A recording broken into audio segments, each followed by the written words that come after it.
আমার পথ আদর্শ কোরআন শিফার নূর কোরআন কোরআন।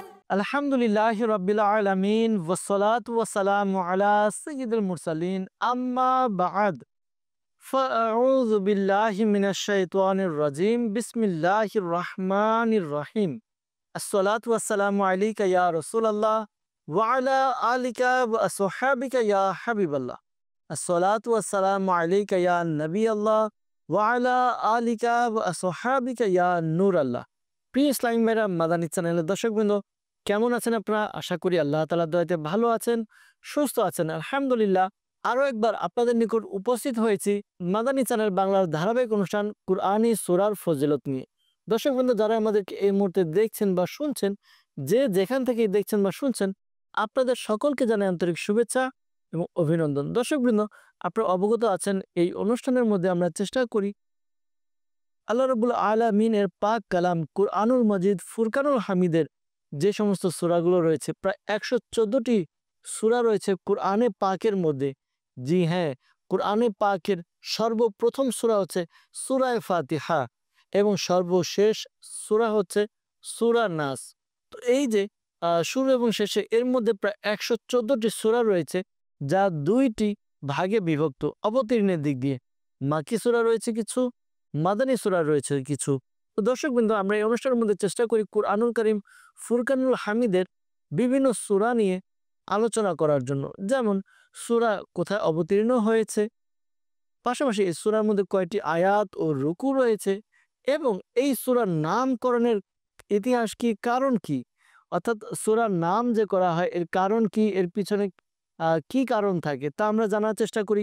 পাশাপাশি ওই সূরার ব্যাপারে যদি হাদিসে মোবারাকা সমূহ এসে থাকে, হাদিসে মোবারাকাও নিয়ে আমরা আলোচনা করি।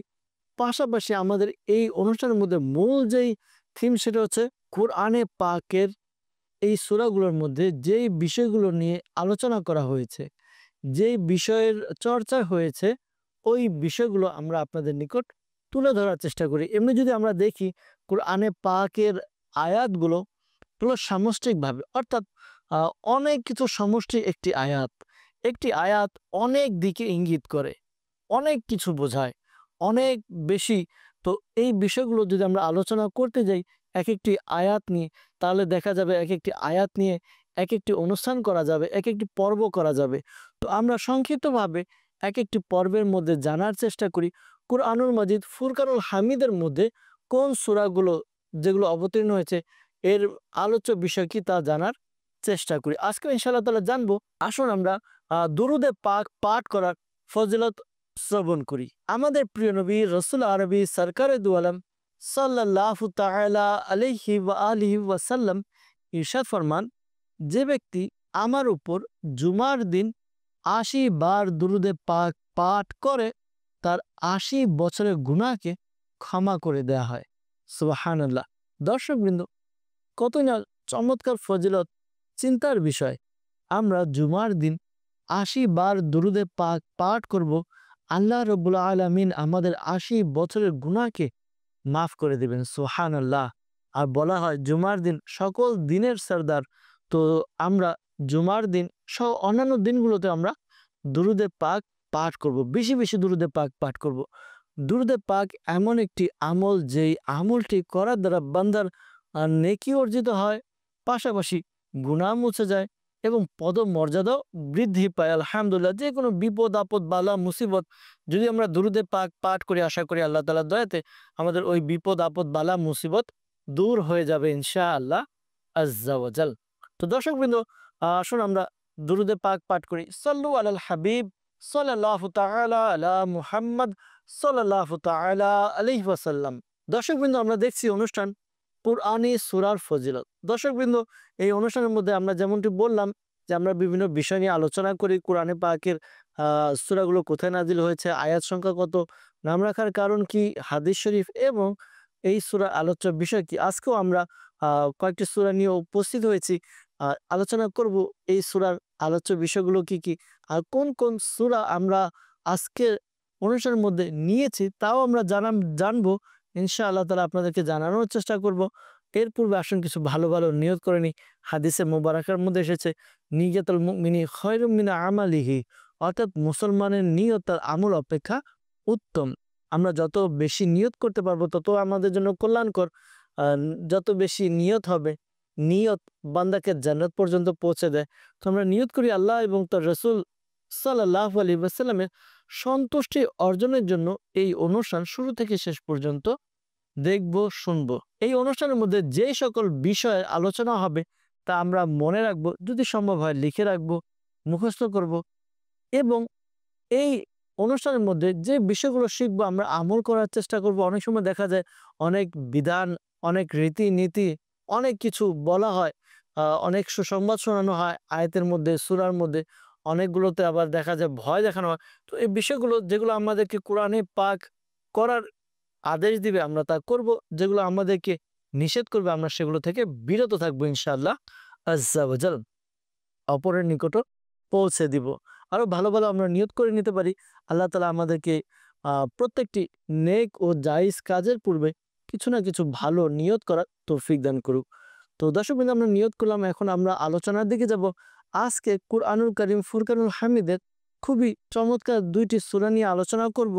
আর ওই সূরাগুলোর নাম হচ্ছে সূরা বাইয়িনা এবং আরেকটি সূরা নিয়ে আলোচনা করব, তা হচ্ছে সূরা জিলজাল। দর্শকবৃন্দ, আমরা নাম শুনেছি, জিলজাল সূরার নাম অনেকেই শুনেছি বিভিন্ন সময়ে। পাশাপাশি সূরা বাইয়িনাও আমরা শুনেছি। এই ২টি সূরা নিয়ে আমরা আলোচনা করার চেষ্টা করব ইনশাআল্লাহ তাআলা। প্রথমে সূরা বাইয়িনা নিয়ে আলোচনা করব, এরপর আমরা সূরা জিলজাল নিয়ে আলোচনা করব। যেহেতু আমরা আমাদের এই অনুষ্ঠানের মধ্যে চেষ্টা করেছি সূরা ফাতিহা থেকে শুরু করে সিরিয়াল ওয়াইজ ধারাবাহিকভাবে এক একটি করে সিরিয়াল মেনটেন করে আলোচনা করার জন্য, তো হিসেবে আগে আজকে সূরা বাইয়িনা, এরপর ইনশাআল্লাহ আজ্জা ওয়া জাল সূরা জিলজাল আমরা আলোচনা করার চেষ্টা করব ইনশাআল্লাহ তাআলা। তো আসুন দর্শকবৃন্দ, আমরা আজকে প্রথম যে সূরা নিয়ে আলোচনা করব তা হচ্ছে সূরা বাইয়িনা। সাল্লু আলাল হাবিব সাল্লাল্লাহু তাআলা আলা মুহাম্মদ সাল্লাল্লাহু আলাইহি ওয়াসাল্লাম। মাদানী চ্যানেলের দর্শকবৃন্দ, আলহামদুলিল্লাহ আজ্জা ওয়া জাল আজকে সূরা বাইয়িনা নিয়ে আলোচনা করব। সূরা বাইয়িনা এটি কোথায় অবতীর্ণ হয়েছে, সূরা বাইয়িনার মধ্যে কয়টি আয়াত, রুকু রয়েছে, সূরা বাইয়িনা নাম রাখার কারণ কি, এবং আমরা জানবো সূরা বাইয়িনা সম্পর্কে হাদিসে মোবারকা এবং এই সূরা আলোচ্য বিষয় ইনশাআল্লাহ আজ্জা ওয়া জাল। সর্বপ্রথম আমরা জানবো এই সূরা কোথায় অবতীর্ণ হয়েছে। দর্শকবৃন্দ, তাফসিরে খাজিনের মধ্যে রয়েছে সূরা বাইয়িনা সম্পর্কে যেটি কোথায় অবতীর্ণ হয়েছে। জমহুর যারা মুফাসসিরিন রয়েছে তাদের মতে এই সূরা মদিনা অবতীর্ণ হয়েছে, অর্থাৎ অবতীর্ণের দিক দিয়ে এই সূরাকে মাদানী সূরা বলা হয়। অপরদিকে হযরত সাইয়েদনা আব্দুল্লাহ ইবনে আব্বাস রাদিয়াল্লাহু তাআলা আনহুমা তিনি বর্ণনা করেন যে এই সূরা হচ্ছে মাক্কি সূরা, অর্থাৎ এই সূরা মাক্কি, মক্কাতে অবতীর্ণ হয়েছে। তো দর্শকবৃন্দ, আমরা তাফসিরে খাজিনের বারাতে ২টি উদ্ধৃতি পেয়েছি। একটি হচ্ছে জমহুর মুফাসসিরিন তাদের মতে এই সূরা মদিনায় অবতীর্ণ হয়েছে, মাদানী সূরা, এবং আব্দুল্লাহ ইবনে আব্বাস রাদিয়াল্লাহু তাআলা আনহুমা তার মতে তিনি বর্ণনা করেছেন যে এই সূরা মাক্কি সূরা, মক্কায় অবতীর্ণ হয়েছে।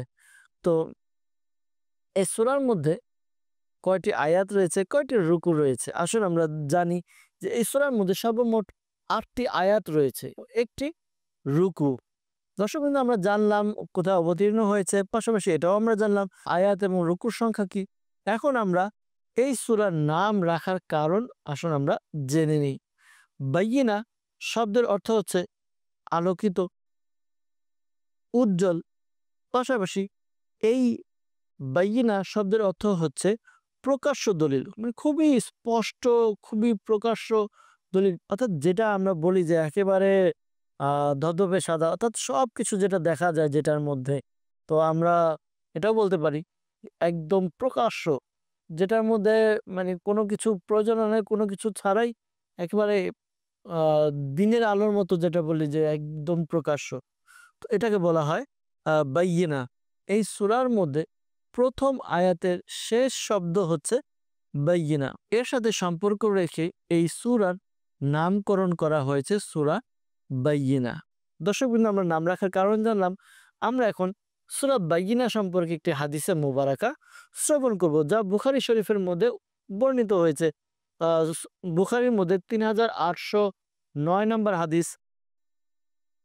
হযরত আনাস বিন মালিক রাদিয়াল্লাহু তাআলা আনহু বর্ণনা করেন, হুজুরে পুর নূর সাল্লাল্লাহু আলাইহি ওয়াসাল্লাম হযরত উবাই বিন কাব রাদিয়াল্লাহু তাআলা আনহুকে ইরশাদ করেন, আল্লাহ তাআলা আমাকে আদেশ দিয়েছেন যেন আমি তোমাদের সামনে সূরা লাম ইয়াকুনিল্লাযী কাফারু এই সূরা তেলাওয়াত করি।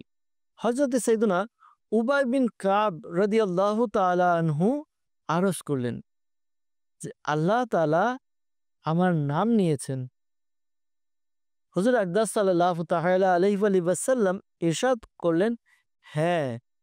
এটি শুনে হযরত সাইয়েদনা উবাই বিন কাব রাদিয়াল্লাহু তাআলা আনহু চোখ দিয়ে অশ্রু প্রবাহিত হতে লাগলো। আল্লাহু আকবার। একটু চিন্তা করি প্রিয় ইসলামী ভাইরা, সাহাবাই কিরাম কেমন ছিলেন? সাহাবাই কিরাম যখন শুনতেন আল্লাহ তাআলা তাদের ব্যাপারে কিছু বলেছেন, সাহাবাই কিরামের ব্যাপারে কোনো কিছু এসেছে, তখন সাহাবাই কিরামদের ফিলিংস অনুভূতিটা কেমন থাকতো? আল্লাহ তাআলা আমাদেরকেও বুঝার তৌফিক দান করুক। আল্লাহ তাআলা আমাদেরকে কুরআনুল কারীমের যেই স্বাদ তৃপ্তি রয়েছে, অর্থাৎ এটা পড়ার দ্বারা নিজের অন্তরে যে একটা আত্মতৃপ্তি, আল্লাহ তাআলা আমাদেরকে দান করুক। দর্শকবৃন্দ, আমরা এতক্ষণ আলোচনা করছিলাম সূরা বাইয়িনা কোথায় অবতীর্ণ হয়েছে, কয়টি আয়াত, রুকু রয়েছে, পাশাপাশি সূরা বাইয়িনা নামকরণ করার কারণ কি, পাশাপাশি এর সম্পর্কে সূরা বাইয়িনা সম্পর্কে হাদিসে মুবারাকা শ্রবণ করলাম। এখন আমরা ইনশাআল্লাহ তাআলা এই সূরার আলোচ্য বিষয় কি রয়েছে তা নিয়ে আলোচনা করব। আমরা যদি দেখি, পর্যালোচনা করি সূরা বাইয়িনা, এই সূরার মূল যে আলোচ্য বিষয়, মূল যে থিম, তা হচ্ছে ইহুদি, নাসারা এবং মুশরিকদের নবী করিম সাল্লাল্লাহু আলাইহি ওয়াসাল্লামের যে রিসালাত সম্পর্কিত তাদের যেই মতানৈক্য ছিল বা তাদের যেই মত ছিল, ঐকমত ছিল, তা বর্ণনা করা হয়েছে। অর্থাৎ আল্লাহ নবী সাল্লাল্লাহু আলাইহি ওয়াসাল্লামের রিসালাতের ব্যাপারে, নবুওয়াতের ব্যাপারে, রিসালাতের ব্যাপারে যারা ইহুদি, যারা ঈসাই, যারা মুশরিক, তাদের যেই অভিমত, তাদের বলা, ধারণা করা যেটা ছিল, সেটা কুরআনে কারীমের এই সূরার শুরুর দিকে, অর্থাৎ এই সূরার মধ্যে বর্ণিত হয়েছে এবং এই সূরার মধ্যে এই বিষয়গুলো খুব ভালোভাবেই বর্ণনা করা হয়েছে। পাশাপাশি দর্শকবৃন্দ, আমরা যদি দেখি এই সূরার মধ্যে আর কি বিষয় আলোচনা করা হয়েছে, পাশাপাশি এই সূরার মধ্যে এই বিষয়ে আলোচনা এসেছে যে ইহুদি, ঈসাই এবং যারা এদের যে মাযহাব রয়েছে, এই মাযহাব হচ্ছে বাতিল। তাদের মাযহাব যে বাতিল হয়েছে, তাদের ধর্ম যে বাতিল, যারা ইহুদি ছিল তারা যে ধর্মের অনুসরণ করত, যারা ঈসাই ছিল তারা যে ধর্মের অনুসরণ করে, এটা হচ্ছে বাতিল ধর্ম। এটা কোরআনে পাকের এই সূরার মধ্যে বর্ণনা করা হয়েছে। পাশাপাশি এই সূরার মধ্যে এই বিষয়টিও বর্ণনা করা হয়েছে যারা আহলে কিতাব রয়েছে, আহলে কিতাবদের মধ্যে দ্বীনের ব্যাপারে আলোচনা করা হয়েছে এবং তাওরাত এবং ইনজিল শরীফে তাদের জন্য যে হুকুম আহকাম বিধান রয়েছে, ওই বিধান বর্ণনা করা হয়েছে। অর্থাৎ যারা ইহুদি রয়েছে, এদের ব্যাপারে, আহলে কিতাব যারা রয়েছে তাদের ব্যাপারে বর্ণনা করা হয়েছে। দর্শকবৃন্দ, এই সূরার মধ্যে আরো একটি আলোচ্য বিষয়, তা হচ্ছে এই সূরার মধ্যে কাফিরদের পরিণতি বর্ণনা করা হয়েছে এবং বলা হয়েছে যে সকল সৃষ্টির মধ্যে যত মাখলুক রয়েছে, সকল সৃষ্টির মধ্যে যারা কাফির তারা হচ্ছে সবচাইতে বেশি নিকৃষ্ট, সবচাইতে মাখলুক সৃষ্টি। বলা হয়ে থাকে যে প্রায় 18,000 মাখলুকাত রয়েছে এই দুনিয়ার মধ্যে, অর্থাৎ আল্লাহর সৃষ্টি আর কি। আল্লাহর সৃষ্টি 18,000 মাখলুকাত। তো এই 18,000 মাখলুকাতের মধ্যে সবচাইতে নিকৃষ্ট হচ্ছে কাফির। আল্লাহ তাআলা আমাদেরকে সহি সালামত রাখুক, আল্লাহ তাআলা আমাদের ঈমানকে হেফাজত রাখুক। দর্শকবৃন্দ, এই সূরার মধ্যে শেষের দিকে কিছু বিষয় আলোচনা করা হয়েছে যে সকল লোকেরা ঈমান নিয়ে এসেছে, যারা ঈমান এনেছে এবং যারা ভালো কাম করেছে, অর্থাৎ প্রথমে ঈমান এনেছে, এরপর ভালো কাজ করেছে, তো তারাই সকল সৃষ্টির মধ্যে উৎকৃষ্ট, উত্তম, এবং তাদের জন্য রয়েছে উত্তম প্রতিদান। সুবহানাল্লাহ, সুবহানাল্লাহ। দর্শকবৃন্দ, চিন্তা করি যে এই সূরার মধ্যে বেশ কয়েকটি বিষয় আমরা জানলাম যে এই সূরার মধ্যে যারা ইহুদি রয়েছে, যারা ঈসাই রয়েছে, মুশরিক রয়েছে, তাদের আকীদা কি তা এই সূরার মধ্যে বর্ণনা করে দেওয়া হয়েছে। পাশাপাশি তারা যে বাতিল এটাও বলা হয়েছে। শুধু তাই নয় যে তাদের ব্যাপারে আহলে কিতাব সম্পর্কে তাওরাত এবং ইনজিলে যে বিধিবিধান রয়েছে এগুলো কোরআনে পাকের সূরার মধ্যে বর্ণনা করা হয়েছে। আর কাফিরদের ব্যাপারে বলা হয়েছে তারা সকল সৃষ্টির মধ্যে নিকৃষ্ট। আল্লাহ তাআলা আমাদেরকে কুফর থেকে বাঁচিয়ে নিক। অনেক সময় আমরা নিজের অজান্তেই এমন অনেক বাক্য, এমন অনেক কথা বলে দিই যা কুফরি হয়ে যায়। এজন্য দর্শকবৃন্দ, আমাদেরকে সচেতন থাকতে হবে। যখন আমরা কথা বলবো তখন আমাদের কথা বলাটা এর মধ্যে কি কোনো খারাপ কিছু রয়েছে কিনা, গীবত রয়েছে কিনা, চুগলখড়ি রয়েছে কিনা, মিথ্যা রয়েছে কিনা, নাকি কুফরি পর্যন্ত চলে যাচ্ছে। আমরা এমন কথা বলতে বলতে এমনও হয়ে যায় যে আমরা কুফরি পর্যন্ত চলে যাই। শাইখে তরিকত আমির আহলে সুন্নাত দামাত বারাকাতুহুল্লাহ আলিয়ার খুবই চমৎকার একটি কিতাব, যার নাম হচ্ছে 28টি কুফরি বাক্য। একেবারে সচরাচর আমরা অনেক এমন বাক্য বলে দিই যে বাক্যগুলো কুফরি, অথচ আমরা নিজেরাও জানি না। তো আপনাদের কাছে অনুরোধ করব, এই রিসালাটি সংগ্রহ করুন। দাওয়াত ইসলামের অফিসিয়াল ওয়েবসাইট বুকস লাইব্রেরিতে যান, গিয়ে এরপর আপনি এই রিসালাটির নাম লিখে সার্চ দিন, পেয়ে যাবেন। ডাউনলোড করে নিন, পড়ে নিন, ফ্রি অফ কস্ট। কোনো পেড করতে হয় না কিতাব রিসালা ডাউনলোড করতে। আপনি অধ্যয়ন করুন, আপনি এমন এমন বিষয় জানতে পারবেন। আশা করি আল্লাহ তাআলার দয়াতে আপনার ঈমান সালামতির একটা অন্যতম মাধ্যম হয়ে যাবে ইনশাআল্লাহ আজ্জা ওয়া জাল। দর্শকবৃন্দ, সূরা বাইয়িনা নিয়ে আমরা আলোচনা করলাম। এখন আমরা আলোচনা করব সূরা জিলজাল নিয়ে। ইনশাআল্লাহ তাআলা সূরা জিলজাল নিয়েও আমরা শুনবো সূরা জিলজাল কোথায় অবতীর্ণ হয়েছে, এই সূরার মধ্যে কি কি রয়েছে, কি আলোচনা হয়েছে ইনশাআল্লাহ আজ্জা ওয়া জাল। সাল্লু আলাল হাবিব সাল্লাল্লাহু তাআলা আলা মুহাম্মদ সাল্লাল্লাহু আলাইহি ওয়াসাল্লাম। এই দর্শকবৃন্দ, আমরা এখন সূরা জিলজাল সম্পর্কে শ্রবণ করলাম। এতক্ষণ আমরা সূরা বাইয়িনা নিয়ে আলোচনা শ্রবণ করেছি। জিলজাল সম্পর্ক জানবো। জিলজাল কোথায় অবতীর্ণ হয়েছে, এর মধ্যে কয়টি আয়াত রয়েছে, পাশাপাশি এই নাম রাখার কারণ কি, এবং সূরা জিলজালের ফজিলত সম্পর্কে আমরা হাদিসে মুবারাকা শ্রবণ করব, এবং সূরা জিলজাল এর আলোচ্য বিষয় কি তা নিয়েও আলোচনা করব। সর্বপ্রথম যাব সূরা জিলজাল কোথায় অবতীর্ণ হয়েছে। তো তাফসিরে খাজিনের ৪র্থ খণ্ডের মধ্যে বর্ণিত হয়েছে যে সূরা জিলজাল মাক্কি, অর্থাৎ মক্কায় অবতীর্ণ হয়েছে। আবার একটি অভিমত এটাও পাওয়া যায় যে সূরা জিলজাল এটি মাদানী সূরা, অর্থাৎ মদিনায় অবতীর্ণ হয়েছে। তো দর্শকবৃন্দ, দুইটি মতই রয়েছে তাফসিরে খাজিনের মধ্যে। তো আমরা জানতে পারলাম কতিপয় উলামায়ে কিরাম বলেন মাক্কি সূরা, আবার কতিপয় উলামায়ে কিরাম বলেন এটি মাদানী সূরা। দর্শকবৃন্দ, আমরা যদি দেখি সূরা জিলজাল এর মধ্যে কয়টি আয়াত রয়েছে, তাহলে আমরা দেখতে পাই সূরা জিলজাল ও সূরা বাইয়িনার মতো 8টি আয়াত রয়েছে, একটি রুকু রয়েছে। জি হ্যাঁ, সূরা জিলজাল এর নাম রাখার কারণ কি? সূরা জিলজাল নাম রাখার কারণ হচ্ছে জিলজাল শব্দের অর্থ হচ্ছে কম্পন করা, হিলানো, নড়াচড়া করা। তো এই সূরার প্রথম আয়াতে এই শব্দটি রয়েছে জিলজাল। তো এর সাথে সম্পর্ক রেখে এই সূরার নামকরণ করা হয়েছে সূরাতুল জিলজাল। তো আমরা জানলাম যে সূরা জিলজাল কি কারণে রাখা হয়েছে। জিলজাল এটা আমরা জালজালাও বলি, অর্থাৎ ভূমিকম্প। তো জমিন পুরো কম্পন করা, আমরা এটা সম্পর্কে জানি। তো ভূমিকম্প এটাকে বলা হয় জিলজাল। তো আসুন আমরা এই সূরার কিছু ফজিলত শ্রবণ করে নিই, হাদিসে মুবারাকা শ্রবণ করি। তিরমিজি শরীফের একটি হাদিসে মুবারাকা, তা হচ্ছে হযরত আব্দুল্লাহ ইবনে আব্বাস রাদিয়াল্লাহু তাআলা আনহুমা থেকে বর্ণিত, হুজুরে পূর্ণর সাল্লাল্লাহু আলাইহি ওয়াসাল্লাম ইরশাদ করেন, সূরা ইযা যুলজিলাতিল, এটি হচ্ছে অর্ধ কোরআনের সমপরিমাণ। এবং সূরা কুল হুয়াল্লাহু আহাদ এটি হচ্ছে কোরআনের 1/3। এবং সূরা কুল ইয়া আইয়ুহাল কাফিরুন এটি হচ্ছে কোরআনের 1/4 বরাবর সমপরিমাণ। অর্থাৎ কেউ যদি সূরা জিলজাল 2 বার পাঠ করে তাহলে তার কোরআন সম্পূর্ণ অর্থাৎ সম্পূর্ণ কোরআন খতম করার তেলাওয়াত করার সওয়াব পাবে। যে ব্যক্তি সূরা ইখলাস কুল হুয়াল্লাহু আহাদ এটি 3 বার পাঠ করবে তাহলে সে একবার কোরআন খতম করার সওয়াব পাবে। যে ব্যক্তি সূরা কাফিরুন এটি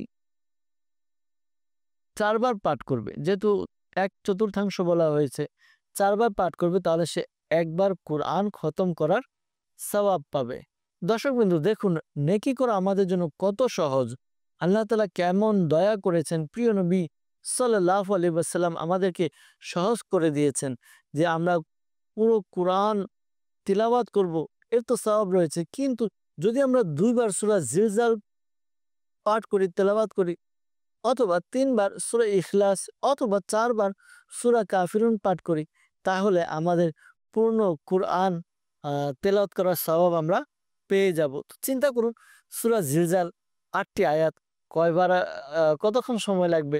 সূরা ইখলাস 4টি আয়াত, কতই বা সময় লাগবে? সূরা কাফিরুন সংক্ষিপ্ত সূরা, তো এই সূরার মধ্যে বা কতক্ষণ সময় লাগবে? নেকি করা আমাদের জন্য কত সহজ। আরেকটি হাদিসে মুবারাকা রয়েছে তিরমিজি শরীফের 4র্থ খণ্ডের হাদিস নাম্বার 2902 নাম্বার। তো হাদিসে মুবারাকা হচ্ছে হযরত আনাস বিন মালিক রাদিয়াল্লাহু তাআলা আনহু থেকে বর্ণিত, রাসূলুল্লাহ অর্থাৎ আল্লাহ তাআলার রাসূল সাল্লাল্লাহু আলাইহি ওয়াসাল্লাম ইরশাদ করেন, যে ব্যক্তি সূরা কাফিরুন পাঠ করবে, তিলাওয়াত করবে, তবে এটি তার জন্য 1/4 কোরআনের 1/4 বরাবর হবে। এবং সূরা ইখলাস এটি পাঠ করা অর্থাৎ সূরা ইখলাসের পাঠ করা কোরআনে পাকের 1/3 তেলাওয়াত করার সমপরিমাণ। সুবহানাল্লাহ। দর্শকবৃন্দ যেমনটি শুনলাম আমরা যে এই সূরা ফজিলত কি, তাহলে আমাদের উচিত আমরাও নেকিকে সহজে করার জন্য সময় পেলে সূরা জিলজাল পাঠ করলাম, 2 বার পাঠ করলে একবার কোরআনের খতম করার সওয়াব পাবো। আল্লাহ তাআলা আমাদেরকে বেশি বেশি নেকি করার তৌফিক দান করুক, আমিন। দর্শকবৃন্দ আমরা এখন জানবো সূরা জিলজালের আলোচ্য বিষয় কি রয়েছে। যদি আমরা দেখি তাহলে সূরা জিলজালের মূল যে আলোচ্য বিষয় তা হচ্ছে কিয়ামতের যে ধ্বংসাত্মকতা, কিয়ামতের যে অবস্থা হবে, খুবই ভয়াবহ অবস্থা হবে। এই ভয়াবহ অবস্থা এবং কিয়ামতের দিনের কঠোরতার ব্যাপারে সংবাদ দেওয়া হয়েছে, খবর দেওয়া হয়েছে এই সূরার মধ্যে। পাশাপাশি আর 2টি বিষয় রয়েছে এই সূরার মধ্যে যা আলোচনা করা হয়েছে।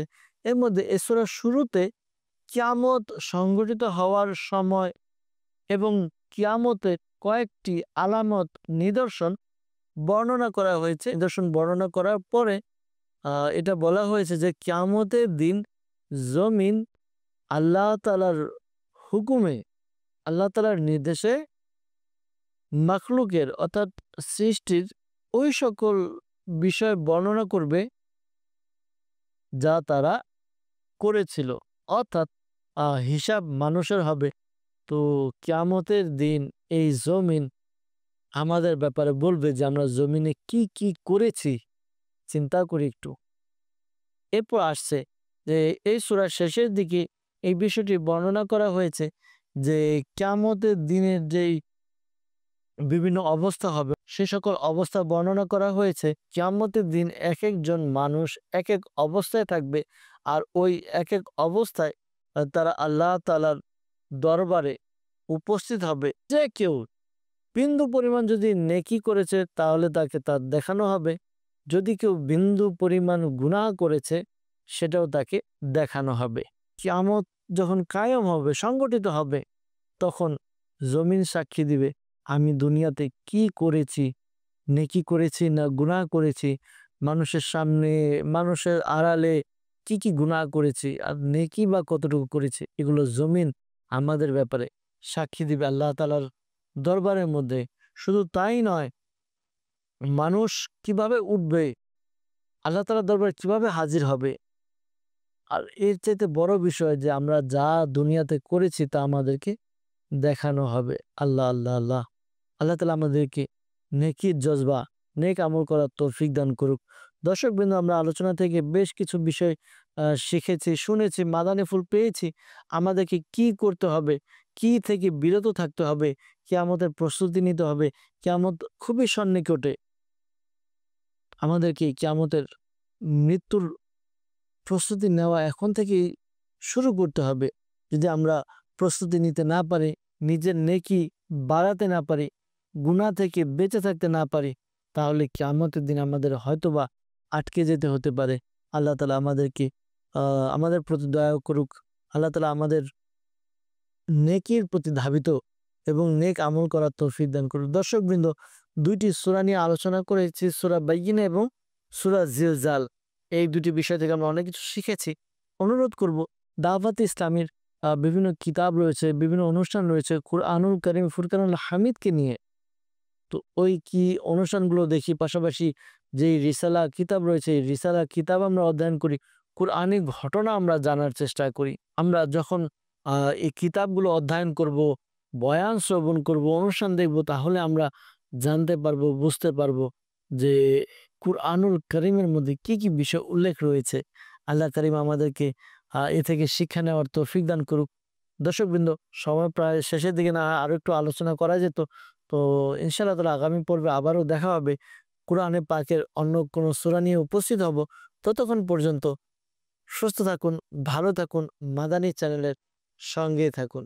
সাল্লু আলাল হাবিব সাল্লাল্লাহু তাআলা আলা মুহাম্মদ সাল্লাল্লাহু আলাইহি ওয়াসাল্লাম। আমার পথ আদর্শ কোরআন, শিফার নূর কোরআন, কোরআন।